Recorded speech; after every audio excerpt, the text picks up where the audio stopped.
राधे राधे दोस्तों। हम जीवन में कई बार दुखों से इतना ज़्यादा घिर जाते हैं कि हमें कोई रास्ता नज़र नहीं आता।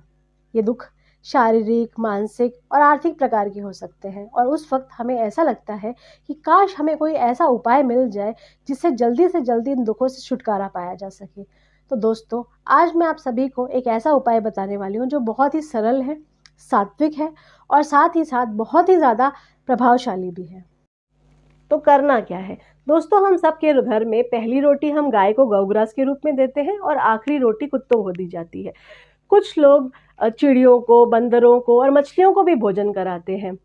आपको ये सारे कार्य करने हैं यथाशक्ति, जैसे आप करते हैं वैसे। उसके अलावा जो खास कार्य करना है वो यह करना है कि आपको उन जानवरों को भोजन देने के साथ साथ अपने इष्ट का नाम सुनाना है। वह कृष्ण कृष्ण हो सकता है, वो राधे राधे हो सकता है, वो राम राम हो सकता है।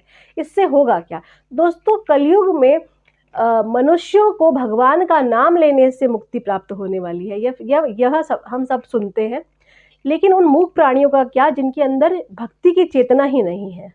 उनका कल्याण ईश्वर का नाम सुनने मात्र से हो जाता है। और अगर हम उस कार्य में उनका सहायता करते हैं, सहायक बनते हैं, तो इससे बड़ा पुण्य कुछ नहीं हो सकता।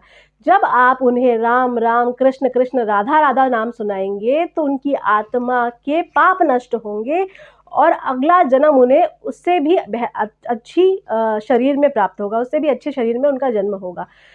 तो इससे दो फल होंगे, दो फल आपको प्राप्त होंगे। पहला फल यह प्राप्त होगा कि आप अपने इष्ट का नाम ले रहे हैं, उसका पुण्य तो आपको मिलेगा ही मिलेगा। इसके अलावा आपने उस जीवात्मा की मुक्ति के लिए, गति के लिए सहायता की है, उसका दुगना फल आपको प्राप्त होगा। और यह फल आपको शीघ्र, अतिशीघ्र प्राप्त होगा। आप 1 हफ्ते यह उपाय करके देखिए, आपको अपनी बड़ी से बड़ी समस्या का समाधान मिलेगा ही मिलेगा, इस बात में कोई संदेह नहीं है। अब जानते हैं यह कार्य कब से शुरू करना है। शुभस्य शीघ्रम, जितना जल्दी हो सके। जैसे ही आप ये वीडियो खत्म करें, उसके बाद जैसे ही आपको वक्त मिलता है, इस उपाय को करना शुरू कर दीजिए, आपको अवश्य लाभ होगा। अब इस कार्य को करते वक्त आपको सावधानियां क्या रखनी है? सावधानियां आपको यह रखनी है कि जब भी आप किसी भी जानवर को भोजन कराएं, उसे ताज़ा भोजन कराएं। बासी भोजन कराकर अगर आप ईश्वर का नाम ले रहे हैं तो यह पाप है, ठीक है। इसके अलावा आप कुत्तों को अगर मीठा खिला रहे हैं तो आपको बहुत बड़ा पाप लगने वाला है। कुत्तों को मीठा ना खिलाएं, क्योंकि इससे उन्हें खुजली होती है, उनके बाल झड़ते हैं और उन्हें तकलीफ होती है।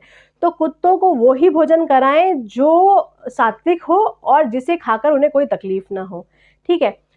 चिड़ियों को भी इसी प्रकार आप जो भोजन करा रहे हैं साफ सुथरा कराएं। मछलियों के साथ में भी यही करें। मछलियों को तो जब आप दाना डालने जाते हैं तो पॉलीथिन में लोग दाना लेके जाते हैं और उन्हें, मछलियों को जो है आटे की गोलियां खिलाते हैं, उसके बाद में वो पॉलीथिन उसी नदी में फेंक के आ जाते हैं। ये पुण्य नहीं, पाप है। आप उन्हें भोजन कराएं, परंतु पॉलीथिन डालकर उनके रहने के स्थान को प्रदूषित ना करें। पुण्य करें, सही तरीके से करें, तभी आपको उसका फल प्राप्त होगा। इसके अलावा आपको हर रोज़ अपने इष्ट से अपनी तकलीफ़ों की, अपने दुखों की मुक्ति की प्रार्थना करनी है। आप इस कार्य को 1 हफ्ते करके देखिए, आपको इसका फल अवश्य प्राप्त होगा, इसमें कहीं कोई संदेह नहीं है। लेकिन करते वक्त आपकी भावना शुद्ध होनी चाहिए, इस बात का ज़रूर ध्यान रखें। तो दोस्तों, अगर आपको मेरा वीडियो पसंद आया है और आप ऐसे ही सरल उपायों को, सात्विक उपायों को जानना चाहते हैं जो आपके कष्टों और दुखों को दूर करेंगे, तो मेरे चैनल को सब्सक्राइब कीजिए, मेरे वीडियो को लाइक कीजिए और कमेंट बॉक्स में राधे राधे लिखकर अपने जीवन को सफल बनाइए। धन्यवाद।